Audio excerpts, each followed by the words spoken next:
그 후에 주께서 따로 70인을 세우사 친히 가시려는 각 동네와 각 지역으로 둘씩 앞서 보내시며 이르시되 추수할 것은 많되 일꾼이 적으니 그러므로 추수하는 주인에게 청하여 추수할 일꾼들을 보내주소서 하라. 갈지어다 내가 너희를 보냄이 어린 양을 이리 가운데로 보냄과 같도다. 전대나 배낭이나 신발을 가지지 말며 길에서 아무에게도 문안하지 말며 어느 집에 들어가든지 먼저 말하되 이 집이 평안할지어다 하라. 만일 평안을 받을 사람이 거기 있으면 너희의 평안이 그에게 머물 것이요 그렇지 않으면 너희에게로 돌아오리라. 그 집에 유하며 주는 것을 먹고 마시라. 일꾼이 그 삭슬 받는 것이 마땅하니라. 이 집에서 저 집으로 옮기지 말라. 어느 동네에 들어가든지 너희를 영접하거든 너희 앞에 차려 놓는 것을 먹고 거기 있는 병자들을 고치고 또 말하기를 하나님의 나라가 너희에게 가까이 왔다 하라. 어느 동네에 들어가든지 너희를 영접하지 아니하거든 그 거리로 나와서 말하되 너희 동네에서 우리 발에 묻은 먼지도 너희에게 떨어버리노라. 그러나 하나님의 나라가 가까이 온 줄을 알라 하라. 내가 너희에게 말하노니 그날에 소돔이 그 동네보다 견디기 쉬우리라. 화 있을진저 고라시나 화 있을진저 베세다야 너희에게 행한 모든 권능을 두로와 시돈에서 행하였더라면 그들이 벌써 베옷을 입고 제에 앉아 회개하였으리라. 심판때에 두로와 시돈이 너희보다 견디기 쉬우리라. 가버나움아 내가 하늘에까지 높아지겠느냐 음부에까지 낮아지리라. 너희 말을 듣는 자는 곧 내 말을 듣는 것이요 너희를 저버리는 자는 곧 나를 저버리는 것이요 나를 저버리는 자는 나 보내신 이를 저버리는 것이라 하시니라.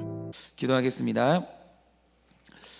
하나님, 오늘도 주님께서 따로 70인을 세우시고 그들을 다시 한번 보내시고 또 추수할 많은 기회들을 주시는 그 하나님의 오늘 모습들을 보게 됩니다. 하나님은 그렇습니다. 오늘 70의 난에 내가 있기를 원합니다. 하나님이 보내시는 추수의 현장에 일꾼인 내가 있기를 원합니다. 그러나 주님, 오늘도 주님께서 우리에게 추수의 기회를 주시고 추수의 기쁨을 맛보게 하시기를 원하는데 그 추수를 위해서 내가 준비해야 될 것이 무엇인지 오늘도 주님 음성을 듣고 내가 오늘도 그것을 준비하고 또 하나님 아버지 앞에 그것을 갖추고자 하오니 말씀 가운데서 배우게 하여 주시고 깨닫게 하여 주시고 오늘 추수하는 인생이 되기 위해서 살아계신 하나님 아버지 앞에 충성해야 될 것들을 깨닫게 하여 주시옵소서. 주님, 오늘도 깨닫고 주님 아버지 앞에 변화되고 돌이키기를 원하오니 말씀하여 주시옵소서. 예수님의 이름으로 기도드립니다. 아멘. 네, 오늘 본문도 어쩌면 두 번에 나눠서 해야 될지도 모르겠는데요. 일단 한번 해보도록 하겠습니다. 오늘 본문은 지난 2월 3일 큐티 본문이죠. 예수님이 12명의 제자들을 처음으로 파송했던 본문에 이어서 오늘은 70이라는 더 확장된 제자들의 수를 파송하시는 본문입니다. 그러니까 이게 정상적인 하나님의 나라죠. 하나님의 나라는 언제나 확장되는 것이고 언제나 제자의 수는 늘어가는 것이고 언제나 하나님의 나라는 성장하고 발전하는 것이죠. 그런데 오늘 아무래도 전도를 나가는 제자들에게 이 당부하시는 내용 중에 중복되는 부분이 있어요. 4절 말씀대로 갖지 말라, 너희는 갖지 말라는 부분이나 10절 말씀 이하에 먼지를 떨어버리라는 말씀이 중복되는 내용이기 때문에 이 말씀의 의미는 2월 3일 4일 큐티 본문을 통해서 다시 한번 살피시면 좋겠습니다. 그래서 오늘은 파송되는 일꾼이 추수를 하고 그 싹을 받으려면 내가 있어야 될 것이 무엇인지 오늘 좀 나누고자 하는데요. 자, 먼저 오늘 1절 이하의 말씀을 좀 살피고자 합니다. 오늘 예수님이 70인을 세우세요. 훨씬 더 확정된 수죠. 제자의 수가 오늘 늘었습니다. 70인을 세우사 각 동네로 보내시는데 이렇게 파송하시는 목적이 뭡니까? 세상에 반드시 추수할 열매가 있기 때문이에요. 그런데 저는 이 말씀이 굉장히 중요했다고 생각합니다. 왜냐하면 오늘 말씀에 이런 말씀이 있습니다. 추수할 열매는 너무 많아요. 추수할 곡식은 이미 준비가 됐어요. 그런데 없는 게 뭐예요? 일꾼이 없는 거예요. 그러니까 우리가 반드시 믿어야 되는 게 뭐냐면 이 세상에 열매는 그러니까 일꾼이 없을 뿐이지 여러분 하나님 아버지 앞에서 부름을 받고 하나님 앞에서 일평생 영혼 구원의 사명을 감당하기로 결심하는 자에게 열매가 없을 수는 없다라는 거예요. 그런 일은 없습니다. 일꾼은 없을 수 있으나 열매는 없을 수 있어요. 내가 하나님 아버지 앞에 헌신하고 결단하고 주님이 보내시는 곳은 어디로 가든지 간에 결단하는 그 순간 내 인생의 열매는 보장이 되어 있다라는 거예요.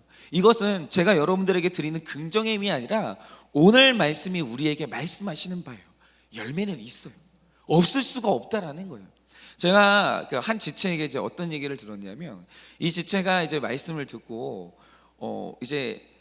좀 내가 이제 만나는 사람들에게 좀 복음을 전해야 되겠다, 이제 적용을 하기로 했다는 거예요. 그런데 어느 날 이제 자기가 친한 지인들하고 이제 모였는데 예정된 만남도 아니었고, 그 만남이 어떤 이런 전도를 하기에 적합한 자리도 아니었어요. 근데 그 자리에서 그냥 적용이 생각나가지고 그냥 말씀을 전했다는 거죠. 자기가 알고 있는 복음을 전했다는 거예요. 그런데 되게 신기한 게 뭐냐면 그 중에 2명은 기분 나빠하더래요. 갑자기 이제 복음을 전하니까 무슨 뭐 이런 만남에서 그런 얘기를 하냐, 종교 얘기를 하냐 이러면서 2명은 기분 나빠하고 4명이었는데 그 중에 1명은 아무 생각이 없는데 1명이 반응을 보이더라는 거예요. 1명이 굉장히 관심 있게 그 말씀을 들으면서 종교에 대해서 이야기를 나누고 자기의 죽음 이유에 대해서 얘기를 나누더니 1명이 반응을 보이더니 마침내 받아낸 약속이 뭐냐면, 만약에 네가 간증을 하면 그 간증하는 날 내가 그 간증을 들으러 꼭 교회를 가겠다고, 이 약속을 들었다라는 거죠. 제가 이 이야기를 들으면서 깨달은 게 뭐냐면, 하나님 앞에 헌신하고 일꾼으로 일생을 살기를 원하는 자에게 열매는 없을 수가 없어요. 이미 추수할 곡식은 마련이 됐습니다. 일꾼이 없을 뿐이에요. 그래서 이 땅 가운데 하나님께 부름받은 모든 일꾼은 반드시 열매를 얻게 되어 있습니다. 그런데 오늘 말씀을 보면 추수를 위해서 일꾼을 보내시긴 하는데, 그 추수의 조건에 딱 하나 덧붙이는 굉장히 중요한 이 조건 하나가 눈에 띄는 겁니다. 그러면 그 조건이 뭔가 한번 들어보세요. 제가 토요일에 한 지체에게 질문 형식의 문자를 받았어요. 그 문자 내용이 뭐냐면 이거였습니다. 목사님, 자기 열심과 하나님이 주시는 열심의 차이가 뭔가요? 그래서 어떻게 분별할 수 있습니까? 이제 물어보시는 거예요. 그래서 그때 제가 그걸 이제 그 문자를 보고 좀 잠깐 생각을 하고 답을 주긴 줬는데, 시간이 지날수록 그 답이 마음에 안 드는 거예요. 내가 충분한 답을 줬나? 이게 맞나? 그래서 혼자 생각을 하다가 제가 이제 기억이 난 사건이 하나 있었어요. 그게 뭐냐면, 한 번은 되게 재미있는 체험을 했는데, 왜 음악 하시는 분들에게 있어서 소리는 굉장히 중요하지 않습니까? 그래서 한 번은 이 찬양 집회가 있어서 이제 이 한 찬양 이제 사역자가 이제 전문가가 장비를 다 설치하고 음향을 체크하는데, 그분이 이제 이 정도면 됐다라고 하면서 만족을 하셨어요. 자기가 세팅한 소리에 만족을 한 거죠. 그런데 이 세팅이 다 끝이 났는데 갑자기 한 지체가 오더니 그 사역자에게 죄송한데 소리가 너무 시끄럽다고, 소리가 너무 큰 것 같다고 말을 하는 거예요. 그런데 이 찬양 사역자는 자기가 전문가니까 당신이 잘 몰라서 그러는 건데 찬양 집회는 이 정도 소리는 돼야 된다라고 하면서 돌려보냈어요. 그런데 그 다음에 또 다른 지체가 오더니 사역자한테 죄송한데 시끄러운 것 같다고, 소리가 너무 큰 거 아니냐고 물어보는 거예요. 그러니까 이 사역자가 또 제가 전문가니까 저를 좀 신뢰해달라고 하면서 또 돌려보냈다는 거죠. 그런데 이후로 몇 사람이 와가지고 똑같은 소리를 하는 거예요. 그런데 이때도 내가 전문가인데 왜 비전문가들이 와서 이러나, 왜 모르는 사람들이 와서 이런 식으로 얘기를 하나, 그러면서 소리를 줄일 생각을 안 하는 거예요. 왜냐하면 자존심 때문이 아니라 소리가 듣기에 좋은 거예요. 내가 듣기에.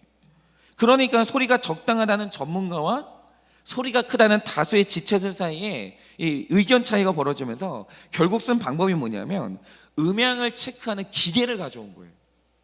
그 자체로도 사실 전문가한테 자존심이 상하는 일이거든요. 그런데 어쨌든 듣는 사람들이 시끄럽다고 하니까 이게 자기를 증명하기 위해서, 봐라 내가 맞지 않냐, 이걸 이제 증명하기 위해서 이 전문가가 기계를 가지고 왔어요. 그리고 소리를 측정을 해가지고 객관적인 소리를 이제 증명을 한 거죠. 그런데 소리를 측정했는데 기계로 결과가 어떻게 나왔을까요? 실제로 소리가 컸어요. 실제로 소리가 컸던 거예요. 비전문가들이 들었던 소리가 맞았던 거예요. 그게 기계로 그냥 수치가 딱 나온 겁니다. 그런데 이상한 건 뭐냐면 수치로 나왔잖아요. 그리고 다수의 이제 그 사람들이 소리가 시끄럽다고 얘기를 했잖아요. 그런데 이 전문가의 귀에는 여전히 소리가 적당하게 들리는 거예요. 이게 내 잘못을 고집하는 이 고집이 아니고 진짜 소리가 적당하게 들리는 거예요. 그때도. 그러면 이유가 뭔가라고 보니까 나중에 알고 보니까 이 전문가가 하도 시끄러운 소리에 오래 노출되다 보니까 가는 귀가 먹어버린 거예요. 근데 내가 어느 날 가는 귀가 먹었다는 걸 모른 거예요. 그러니까 이 가는 귀 먹은 이 귀에 자기 귀에 맞는 소리를 내다 보니까 소리가 어느 순간 점점 커지고 있었는데 내가 그걸 모르겠는 거예요. 그래서 이 다음부터 이분이 이제 소리를 체크할 때 정확한 기계를 사용하거나 아니면 다른 지체들에게 물어보기 시작했다는 거죠. 여러분, 바로 이겁니다. 이 세상에 내가 나를 잘 알지 못해요. 왜냐하면 아주 불행하게도 사람은 자기 얼굴을 자기가 못 봐요. 이 세상에 누구도 법칙이 하나 있다라고 한다면 누구도 자기가 자기 얼굴을 볼 수 있는 사람은 아무도 없어요. 이 세상에 내 얼굴을 마주할 수 있는 존재는 내 지체밖에 없는 거예요. 여러분, 이런 거죠. 이 세상에 나 혼자 얻을 수 있는 나에 대한 정답이 있냐라고 하면 그런 건 없어요.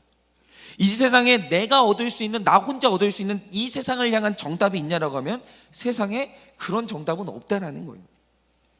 언제나 자아라는 죄에 물든 존재는 하나님의 말씀을 왜곡시키는 수많은 방어 기제가 있기 때문에 나 혼자서 정확히 파악할 수 있는 하나님의 뜻, 나 혼자서 정확히 알 수 있는 나 자신에 대한 모습, 이런 거는 없다라는 거예요. 여러분, 내가 나를 제일 잘 알지 않아요. 그렇지 않습니다. 내가 나를 제일 모르는 부분이 있다라는 거죠. 그래서 나를 향한 하나님의 뜻을 알고 그 뜻이 있는 곳에서 가서 열매를 얻기 위해서는 반드시 나를 돕는 지체, 나를 돕는 배필이 있어야 된다는 거예요. 여러분, 오늘 말씀에서 가장 특징적인 게 바로 이겁니다. 1절을 보시면 우리 주님이 일꾼을 보내세요. 일꾼을 보내시는데 어떤 경우에도 혼자 보내지 않고 반드시 둘씩 짝을 지어 보내세요. 이것이 바로 성경에 나오는 짝의 법칙이에요. 짝의 법칙. 이거는 법칙입니다. 하나님이 어떤 경우에도 추수를 위해서 일꾼을 보내실 때 혼자 보내시는 일은 없었어요. 어떤 추수의 현장에도 단독으로 단독자가 추수를 하는 일은 없었다는 거예요. 여러분, 이것이 바로 굉장히 중요한 추수의 법칙이라는 겁니다. 이게 얼마나 중요하냐면요, 누가복음에 이어지는 책이 사도행전이에요. 그러니까 누가복음에서는 제자들이 예수님께 양육받고 배웠다라고 한다면 이제 사도행전으로 가서는 성령의 역사가 시작되면서 제자들이 추수를 본격적으로 시작하는 게 사도행전이에요. 그런데 사도행전은 예수님이 승천하시고 남은 제자들이 이 추수의 역사를 썼던 책인데, 여러분, 사도행전을 보면 특징적인 게 뭐냐? 사역은 짝을 이뤄요. 이게 굉장히 중요해요. 사도행전으로 가면 반드시 사도행전의 역사는 짝을 이룬 역사예요. 심지어 사도 바울도요, 동역자 없이 어디를 간 적이 없어요. 언제나 그가 있는 현장에는 동역자의 이름이 있어요. 그렇죠? 여러분이 서신서를 보시면 언제나 사도 바울의 서신서에는 나의 동역자들의 이름이 쭉 기록되어 있어요. 여러분, 이게 구약으로 가서 신명기 17장 6절을 보면 이 짝의 법칙이 얼마나 중요하냐? 어떤 일에 증인을 세웁니다. 증인을 세우는데 한 사람의 증언은 증언으로 쳐주질 않아요. 어떤 사람도 한 사람이 그것을 증언할 때 그 증언을 믿지 않는다는 거죠. 반드시 증언은 한 사람이 더 있어야 증언이 효력이 있어요. 왜입니까? 여러분, 이런 거죠. 뭐냐면 우리가 복음 증거를 할 때도 여러분, 한 사람이 하는 증거는 효력이 없어요. 언제나 교회의 영광이라는 것은 뭐냐면 교회가 함께 한 목소리를 낼 때, 같은 언어와 같은 목소리를 낼 때 그것이 바로 교회의 영광이고, 한 목소리를 내는 교회는요 파워풀해요. 그 교회는 설득력이 있어요. 예를 들면 이런 거죠. 목사가 오늘 설교를 했어요. 목회자가 오늘 설교를 했는데 들은 성도들이 똑같은 언어로 얘기를 하는 거예요. 그 말씀에 설득돼서 똑같은 얘기를 하는 거예요. 여러분, 모든 성도들에게 이제 전파가 되면서 온 성도가 한 말씀 한 언어로 갈 때 여러분, 그 공동체에 오는 지체는요 변화되지 않을 수가 없어요. 그런데 이상한 게 뭔지 아십니까? 어떤 교회든 힘을 잃어버리는 교회는 목사가 강단에서 아무리 얘기해도 그 밑에서 사람들의 언어가 다를 때 그 교회는 성장을 할 수가 없어요. 언제나 같은 언어를 쓰는 짝이 있어야 된다는 거예요. 그 증언이 효력이 있고 그 증언이 파워풀하다는 거죠. 저는 소그룹의 가장 이상적인 형태가 부부 목장이라고 생각하거든요. 왜냐하면 나눔을 할 때 우리의 기억과 우리의 역사에 대한 인식은 반드시 왜곡됩니다. 그러니까 예를 들어서 우리의 이제 이 과거의 기억은 완전히 부정적으로 기억에 남든지 완전히 긍정적으로 기억에 남든지 둘 중에 하나예요. 근데 여러분, 세상에 그런 게 있습니까? 세상에 완전히 부정적인 인생이 어디 있어요? 세상에 완전히 긍정적인 인생이 어디 있겠어요? 이 두 가지가 늘 섞여 있게 마련이죠. 그런데 우리는 늘 왜곡이 돼요, 기억이.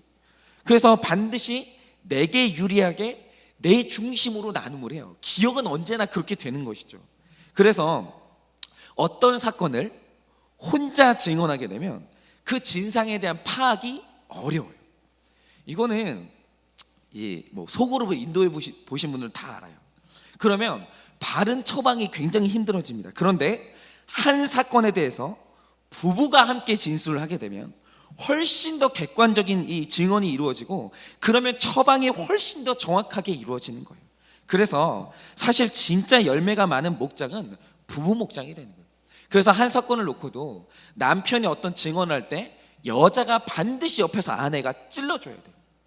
여보, 당신 그건 아닌 것 같다고, 이 사건이 이게 더 맞는 것 같다고 찔러줘야 되고, 아내가 어떤 증언을 할 때 반드시 남편이 찔러줘야 돼요. 왜냐하면 아내의 기억에도 왜곡이 있기 때문이죠. 그래야 사실은 변화의 열매가 있는 거예요. 그래서 나를 향한 하나님의 뜻을 알고 그 현장에서 열매를 얻기 위해서는 우리가 지켜야 될 한 가지의 법칙이 있습니다. 그것이 뭡니까? 짝의 법칙이에요. 여러분, 그래서 우리가 신결혼하는 거 아니겠습니까? 열매를 얻기 위해서 돕는 배필, 짝보다 중요한 건 없어요. 가정이라는 배우자라는 이 돕는 배필, 이 짝이 있으면 그 가정은 반드시 하나님의 나라가 되고 그 가정에서 영혼 구원의 역사가 일어날 수 있다는 거죠. 여러분, 이렇게 오늘 우리를 하나님께서 우리를 추수할 곳으로 보내시는데, 추수할 곳으로 보내실 때 단독자로 가면 우리가 추수의 열매를 얻기가 힘들어진다는 거죠. 짝이 있어야 돼요. 나를 돕는 배필이 있어야 되고 공동체가 반드시 있어야 된다는 겁니다. 그래서 말씀이 있고 추수를 원하는 자는 공동체에 물어야 할 것이고 반드시 공동체의 처방을 들어야 돼요. 그러면 우리 인생에 하나님이 원하시는 추수를 얻을 수 있다라는 것입니다. 그래서 오늘 정말 한번 우리 자신이 점검해 봐야 될 게 있어요. 그게 뭐냐면, 나는 공동체가 있는가? 혹시 나는 나 자신에 대한 확신이 너무 강해서 내가 내 자신을 가장 잘 알고 있고 내가 나에 대해서 가장 잘 알고 있다라고, 나는 정답을 가지고 있다고 내가 스스로 착각하는 것은 아닌가? 언제나 나는 공동체가 말하면 내 자신에 대해서 다시 한번 생각해보고 내가 틀렸다는 걸 인정할 수 있는 그런 겸손한 마음의 자세가 있는가? 내 마음에는 짝이 있는가? 나 아닌 누군가의 짝이 있는가? 이 자리가 있는가? 나만 있는 거, 자아만 있는 것이 아니라 다른 사람이 나에게 얘기해 줄 때 언제는 나 자신을 바꿀 수 있는 유연함이 있는가? 오늘 한번 그것을 점검해 보시고 적용을 해 보시면 좋겠어요. 그리고 만약에 딱히 내 인생에 나와 함께 추수를 위해서 함께 해줄 공동체나 짝이 없다라는 생각이 드는 분들은 반드시 공동체에 들어가시고 내 일생에 짝을 만나게 해달라고, 정말 함께 동역할 수 있고 사역을 보고하고 또 사역을 보고받을 수 있는 짝을 만나게 해달라고 반드시 여러분 기도하시기를 바랍니다. 그렇게 짝을 이룰 때 정말 우리의 인생 가운데서 하나님이 원하시는 추수의 열매를, 즉 추수의 기쁨을 얻을 줄을 믿습니다. 이 시간에 우리 다 같이 한번 기도하시죠.